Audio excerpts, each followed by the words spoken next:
Coming up with the perfect folder structure is incredibly difficult, but in this video, I'm going to show you a folder structure that not only makes your code easier to maintain and work with, but also makes it more enjoyable. And it works for anything, whether it's web development, game development, desktop development, it doesn't matter. Language, framework, nothing matters at all. And I'm going to be going through a bunch of different diagrams to show you exactly how all of this works between the different folders and files.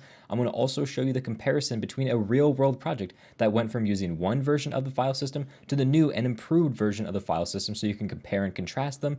And I'm even going to go over an ESLint config that you can set up that'll enforce these folder and file structures so that you can guarantee that no matter how many people are on your team, that all of it's going to conform within this folder structure, and it's going to make working on all of your projects so much more enjoyable.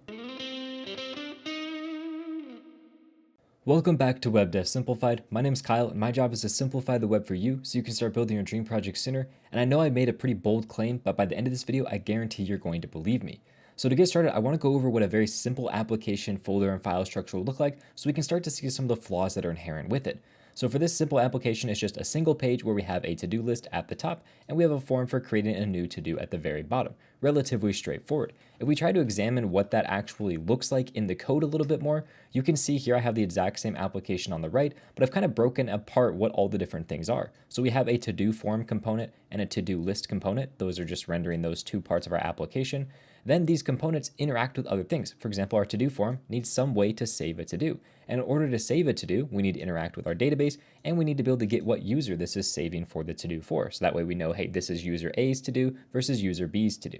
Same thing with our to-do list. We need to be able to get all of our different to-dos, which requires us to get the user, so we know which to-dos are we going to get, and of course, interacting with the database. So even just a very simple page like this has quite a few moving pieces that interact together, and overall our folder structure probably looks something like this. This is more of like a next.js way of doing the folder structure, but it doesn't matter what framework or anything you're using for this video. All of it will apply. This is just a general example. We have an app, which includes like our main page, a component for our different components, our database, and then our action for doing our saving of our to-do. And things like getting our to-do and getting our user, those are pretty much just baked into either these individual components or this app, because in a smaller application, it's very common to put things like this directly in the page. Now, if we go ahead and we just add a slight modification to our code by adding in some permissions, for example, can the user create this to-do or not, we now complicate things even further, because this can create to-do, needs to access our database, it needs to be able to access our user to figure out which user we're doing this for, and then whenever we need to get our to-dos, or we need to save our to-dos, or we need to do our to-do form, we obviously need to access this can create to-do, because we need to make sure we check it before we save. We also need to make sure we check it so we know if we render this to-do form or not.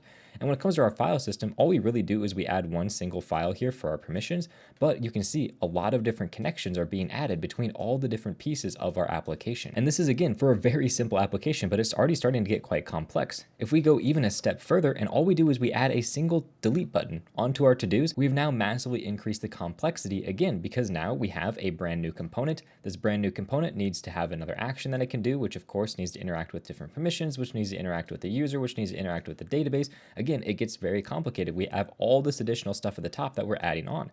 And if we look at our file structure, really all we're doing is we're adding a single new component, and we're adding some actions into here and maybe adding some permissions to this file. But overall, our folder structure is still relatively tight and small, which is nice and easy to work with. Our graph of how things interact is starting to get quite complex, but again, our folder structure is relatively simple. Now, when we start to add more and more features into our application, so for example, instead of just having to-dos, now let's say that we want to be able to list out users, we want to list out products, we want to be able to list out sales, have different charts on our page. Now this components folder or this actions folder, this permissions folder, they're going to have hundreds of different files in them to handle our to-dos, our users, our permissions, our actions, our sales, everything that we can do in our application. These folders are going to get massive. If we kind of look at what that looks like, here's a very simple example. An app folder is kind of denoting like the main part of our application. In Next.js, this is just like the app folder. We have a lib folder, an API folder, database folder, components folder, and utils folder. These are like the parent level folders in our application. These are very common to see across pretty much any application. We have different data access implementations, different utilities, different things for rendering out like UI, and different libraries we're interacting with. The important thing to understand though is in a general application, when you have a folder structure that looks like this, every single one of these folders is then going to be broken down into individual parts, because inside of our, for database, for example, we're going to have a database for accessing like global things, for dealing with our products, dealing with our users, dealing with sales, and every single thing else that we can do on our application. Same thing with components. We're going to have like navbar components in a global section. We're going to have like product list views inside of this product section. We're going to have some charts for our sales. all of those are going to fall within this components folder. And maybe we break it up by having a sales folder that puts all our sales stuff and a users folder that puts all our user stuff. But again, it gets very complicated because now all of your stuff for all of these different components is inside of this one single folder. The thing that also gets complicated about this is it's very common for, you know what, okay, my users folder is going to access something from my products folder, or my sales folder is going to access something from my users folder. So now we have dependencies going back and forth between all of these different folders, and it becomes quite complicated to deal with. To show you kind of an example of what this looks like, I'm going to bring over a real world project. This is a project I actually have a video coming out on very soon on my channel. It's going to be like 7 hours long. It's super long. But anyway, this is a real world project. And as you can see, we have app folder. This is next.js, so we have all of our different app routing related stuff inside of here. We have a components folder, and as you can see inside of here, we have different components for like handling permissions. We have things for like this required label icon, which is a very global kind of component. We have things like our brand logo and this banner. This banner is a very not global thing. It sounds global, but it's very much not. So we have some global things and non-global things mixed inside of here. Same thing if we go down a little ways, we have the schema section where we have a schema for all of our different products. And again, if we had lots of forms, this would be much larger. Same thing with our server. We have different actions for our products and our Stripe. And for our database, we have different folders or different files for interacting with all of the different parts of our database. But again, all of this is in one folder. If we had 20 different tables in our database, we'd now have 20 plus different files inside of this individual folder. And if we look at our app folder here, this even gets worse because now inside my dashboard, I have a bunch of different components. And if we look at these components, for example, this component, add site product modal, this deals with our products. This down here for our product grid deals with our product. If we look inside of our charts, these are all like sales analytics charts. They don't have anything to do with our product. So all these charts are completely separate. They're dealing with analytics. Same thing here with forms. We have forms for different things across our entire application.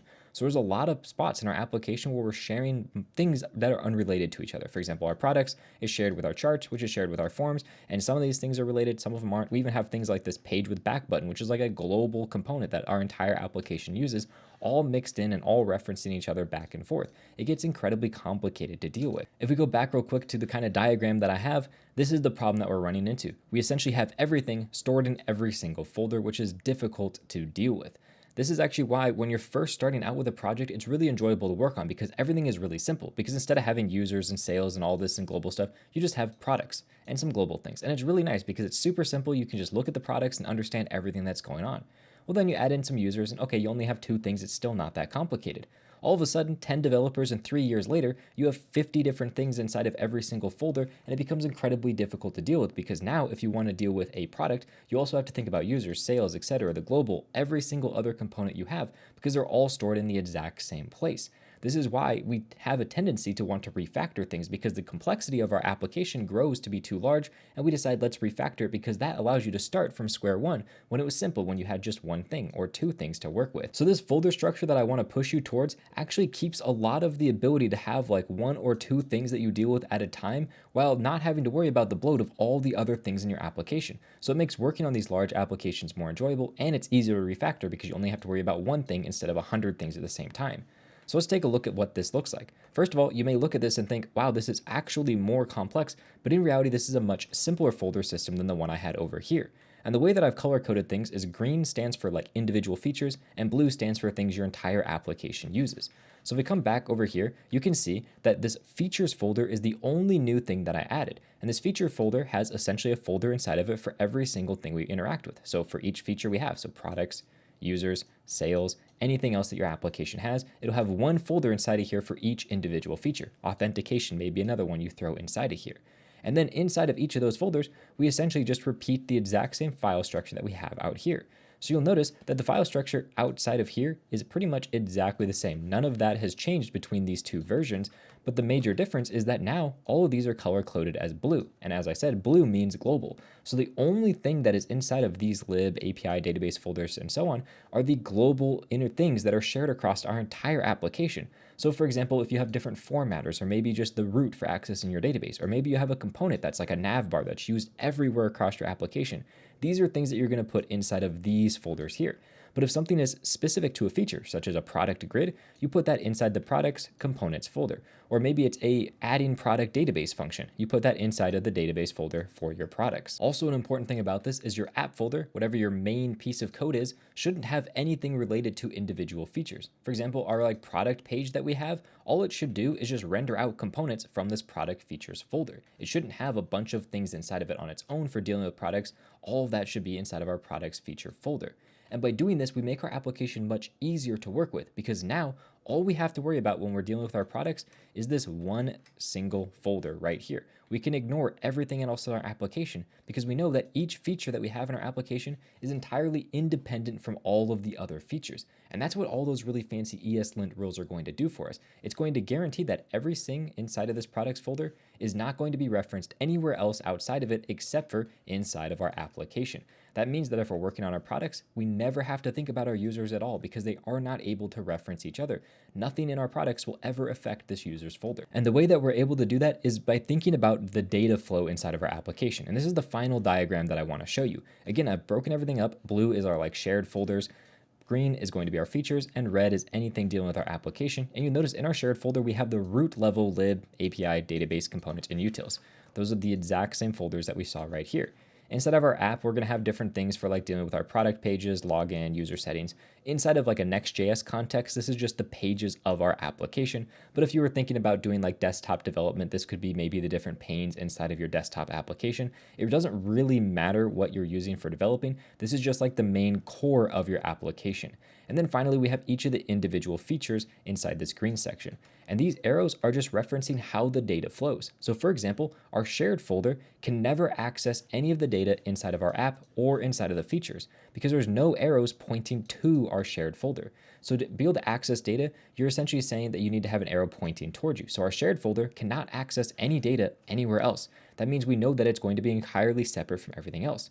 Our features, for example, though, they have an arrow pointing into them from the shared. That means our features can access data from this shared folder. So for example, if we have a formatter inside of our utils, we can use that inside of our features folder. While our app, on the other hand, can use everything from our features and it can use everything from our shared folder. So essentially it allows us to glue together all the different building blocks we have from our features and from our shared folder to create the UI for our application that we have or whatever other thing that you're building. So let me show you what that actually looks like in the exact same project, and then we'll compare them side by side. So here's the code using the more feature-based way of doing things. And you can see immediately inside my source, I have a features folder that has a folder for all of the different features of my app. So let's say we go into the products folder. You can see inside of here, I have a components folder, a schemas folder, and a server folder. It essentially maps one-to-one to the folder structure I have out here. But obviously, if I don't have anything related to my data, I don't have a folder for that inside of my products. So I'm only putting folders inside of here for the actual things I interact with. For example, my analytics only has components and server code.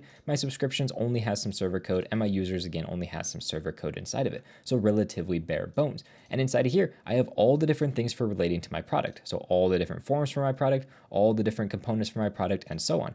And you'll actually notice immediately if we go into our app here and into our dashboard, you'll remember that there's a bunch of components inside of here. There's an underscore components folder. That's entirely gone in this example because all of those different components have been moved directly into the individual features that they deal with. This makes your code so much easier to work with because now if you want to modify something that deals with the product, you just go to this products folder and everything is going to be right there. While in the old way of doing things, you would need to modify a bunch of different files across a bunch of different folders, and who knows where else those files are being used. So let's take a really quick look at a side-by-side comparison between the two. On the left, I have the original way of doing things, and on the right, I have the features way. And the first thing you'll notice is there's actually less folders in the features way, and that's because I was able to remove quite a few folders. For example, this entire server folder with all this database and actions related stuff was completely removed because I was able to put those all into their individual features.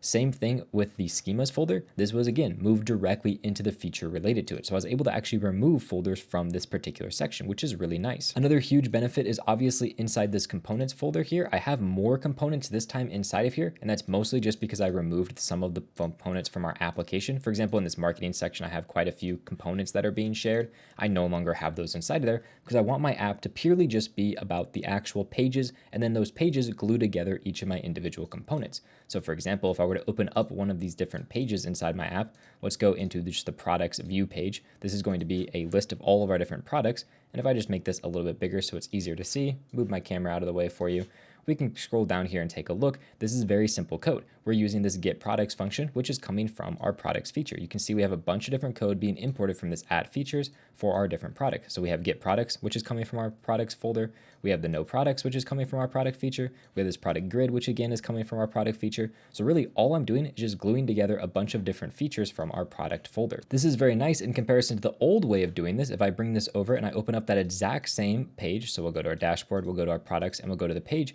you'll notice I still have all my stuff broken down into components. The actual code inside of here is identical, but the main difference is where I'm getting those components from. See here, my get products is coming from this server folder, the global server folder. For example, my no products, this is coming from that underscore components you can see, and same thing with the product grid. So they're coming from different locations. It makes it harder to track and harder to keep track of where is all my product related code, because now it's spread throughout my entire application. So the nice thing about this is the actual code inside of every single one of these components and so on, all the different pages that I have, it's identical. I didn't change any of the code between these two. It's just where I stored the files. That's the only thing that's different, and it makes my code so much easier to work with. So let's go ahead and actually look at this one in a more full screen light so we can really examine what's going on. Now you remember that I talked about how I wanted to have that one-way data flow where, for example, all of my shared components would only interact by being passed to my app or to individual features, and my features couldn't interact with other features or pull in things from my app, and that is something that we can enforce using ESLint. So let me pull up this ESLint, and we can actually see exactly what this ESLint rule is doing. So for this, I'm actually using a particular library inside of ESLint, a plugin. This is the ESLint boundaries plugin. If I open up my package.json, we can actually see exactly what this plugin is. We'll just scroll down a little ways till we get to our plugins. You can see ESLint plugin boundaries. This is the exact plugin that I'm using for managing all of these different things. There's also some import related plugins you can use that do similar things, and in conjunction, you can use both of them if you want. But in our case, I'm only using this boundaries plugin for everything that you're seeing here. So this boundaries plugin, what it allows you to do is it allows you to set different categories for your code. So I'm saying only deal with the core code inside my source folder, because that's really all the code that I care about enforcing all these rules on. And then you have this section called elements. And this specifies all of the different categories of your code. So I have a few different categories. For example, I have a shared category, and you can see that's all of my main shared folders, my components folder, data, drizzle, hooks, lib, server. Everything that is in my application that is shared across everything, the global code, has this tag of shared being applied to it. Then I have this feature tag, and the feature tag is really just all of the code inside of that features folder. Now I'm also trying to capture what the folder name is. So this feature name corresponds with the exact name of the folder. So is it analytics, products, subscriptions, users, and so on. So I'm able to determine, is this a feature and which feature is it? That's just something fancy that I'm doing. Then finally, I have my application folder. This is just anything inside of my app file. And again, I'm determining the file name here for some fancy stuff later on. You really don't have to worry about it though. Just everything in my app folder is being labeled as an app. And then finally, I have some things like this middleware file and this task folder that I never want to have be imported anywhere else in my application. So I put these in their own separate category called never import, just so I know that I never import these into anything else. Then the important rules down here are as follows. So the very first rule is the no unknown rule and the no unknown files rule. So the no unknown files rules forces it so that every single file inside my source folder must be within one of the different categories I defined up here. This is just to make sure that everything you have is actually labeled. Then the next rule is the no unknown, and that just means you can't import something into a folder if it has an unknown type. As long as you have no unknown files set, you really don't need this one, but I have it there just in case, just to make sure, again, I'm not importing something that doesn't have a label associated with it. Then we finally come down to this final rule, which is where I set up all of the different associations. So for example, I'm saying that from my shared folder, I want to allow myself to import anything else from the shared folder. And this just means, let's say I'm in my lib folder in this cache section, I can import something from this formatter section. And I can actually just show you that right now. I can say that I want to import, we'll get it from /formatters. And let's just say we're going to get this format compact number function. And if I were to use that function, format compact number of like some number, you can see I get no errors, no ESLint warnings at all. But if I were to actually remove this particular line from my ESLint completely, now you'll notice when I come back into here, I'm getting an error because I'm not allowing myself to do this particular import. So this is why I have this being set up to allow me to import anything between my global files, because obviously I want to share them between each other. And I have this disallow set as the default. So by default, every single import is disallowed unless inside this rules array it is actually allowed. So first of all, I'm allowing all of my shared code to be able to be sent between one another. The next thing that I'm doing is I'm talking about my features. And my features, I only want to be able to accept code from the shared folder, so I can import something from the shared folder into my features. So for example, if I go into one of my features, let's go into my product, for example, we'll go into the database section, and you can see at the very top here, I'm importing from Drizzle, this database related stuff. Here I'm importing from this lib folder. So I'm importing a bunch of stuff from my global shared libraries into this particular feature. Another thing that I'm doing inside of this ESLint is this rule right here, which is just getting the feature name. Remember how I told you I could get the name of whatever folder it's in, and I'm allowing myself to import anything that's in the same folder. So for example, if I'm inside this products folder, like for example, I'm in one of these components, I can import things from other files inside of here. So let's try to find one where I do this. We'll go into one of the forms. Here we go. Inside of this particular form, if I scroll down a way, you can see here's this product country discount schema that's coming from my product feature. This is allowed, but if I wanted to import something from like the user product feature, for example, this user feature, that would not be allowed. So let's just try to do that import real quick.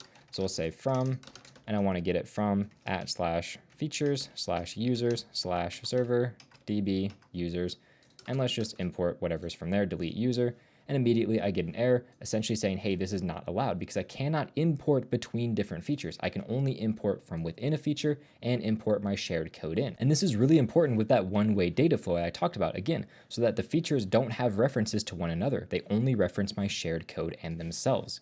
Now coming back to this particular code here, I want to go back to this ESLint rule, and the rest of these are very straightforward. For example, I allow myself to import my shared and my feature code directly into my app or into that never import section. Again, that's a section that I just have. It doesn't really matter. It's pretty much the same as app, but essentially if I want to import something into my middleware, that's completely allowed. Finally, inside of my app, I'm allowing myself to import CSS files. That way, inside my app, I can have this global CSS file, and I can import that up here without running into any bugs at all. The core rules inside this ESLint that are important, though, is the very first thing is I label all my code between shared, features, and app. Then I make sure that my shared code is able to be shared between itself. I then make it so that my features are able to access my shared code. And then finally, I make it so that my app is able to access my shared code and my features. And if we go back to that diagram, that's exactly what this diagram shows. My app accesses features and shared, my features access the shared, and shared accesses nothing except for itself. Now I know this is a lot of code to cover inside this video to be able to set up just a basic folder structure, but if you have this particular code in place, it makes working with your actual products and your features so much easier, because now if I need to add something to a particular feature, I just go to that feature folder, for example, products. I need to create a brand new form, boom, I just do it directly inside of here. And now I have a brand new form directly inside of my products, and I know that it's not going to break anything else. Same thing here, if I change this particular form, I know it's not going to break anything inside of my users feature because my users features cannot actually import anything from this products folder at all. So again, it makes it so you have one-way data flow, which makes it easier for you to know exactly what your code changes are actually going to impact inside of your application. Now, I will say that there is one downside to actually doing your folder structures like this, and that it makes it more strict with how you write your code. This is good and bad. For example, when I was refactoring my code, one thing that was difficult to refactor was this permissions file. And that's because this permissions file accesses features from everything. So for example, we have our products features, our analytics features, our subscriptions features, and so on. Now there's multiple different ways that I could refactor this. For example, I could make it so that it passes in whatever the user's subscription is instead of passing in a user ID, and then it would immediately remove my reliance upon this user subscription feature. I could also make it so that each of the individual places of my features have their individual permissions. So for example, the feature for can I create a brand new product, I could put directly inside of this products folder by creating a brand new folder or file called like permissions, and then I could put my permission directly inside of there. And that would remove that particular reliance on multiple different features. Honestly, that's probably the way I would go about refactoring this, but this is one of the places where I was unable to refactor my code without actually changing what the code was written as. So my entire project, which was a very large project, I was able to refactor into this feature-based way without changing a single line of code other than this particular file right here. And to make the change to get to that point is actually very easy. But this is one thing to keep in mind, is that certain things are going to be more difficult to write. But the nice thing about that is that even though it's slightly more difficult to write, it makes it so the code in the future is easier to write, easier to test, and easier to maintain. Because this is actually a rather complicated file to test because it has so many different dependencies. While if I were to rewrite this in a more feature-focused way, it would have less dependencies, it'd be easier to test and easier to extend. Now this is a more generic folder structure you can apply to any project, but if you want to see a Next.js specific folder structure that goes over things like caching, database access, and all of these different features, let me know, and if I do end up creating one, I'll link it right over here on the screen for you. And also the code for this video, I'll link down in the description for you as well, so you can check out what that ESLint file looks like. You'll probably have to change it for your own use cases, but again, it'll be down there for your reference. Now with that said, I really hope you enjoyed this video and you have a good day.